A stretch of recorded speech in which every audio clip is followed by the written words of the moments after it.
યુપીમાં એક ઘટના બની હતી।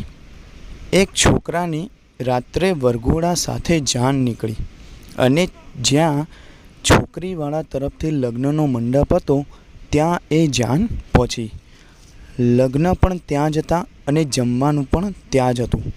હવે થયું એવું કે જમણવારમાં છોકરાના કાકાને રસગુલ્લા મળ્યા નહીં।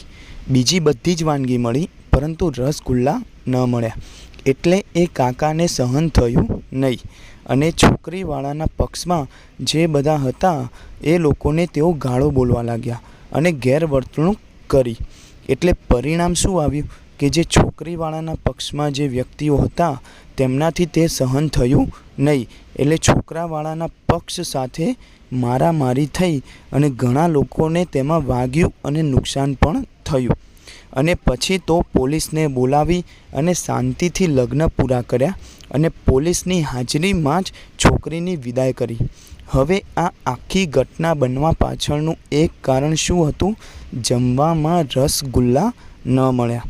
જો એ કાકાએ રસગુલ્લા વગર જ એક દિવસ જમી લીધું હોત તો, અથવા તો તે વ્યક્તિ જોડે શાંતિથી વાત કરી હોત તો કોઈ જ પ્રકારનું નુકસાન ન થયું હોત। એટલે ગમે ત્યાં જઈએ તો કોઈનું નુકસાન થાય એવું ન કરવું, કારણ કે મહંત સ્વામી મહારાજે પણ સત્સંગ દીક્ષાના 167માં શ્લોકમાં કહ્યું છે કે જેણે કરીને અન્યનું અહિત થાય, તેને દુઃખ થાય કે ક્લેશ વધે તેવા આચાર કે વિચાર ક્યારેય ન કરવા જોઈએ।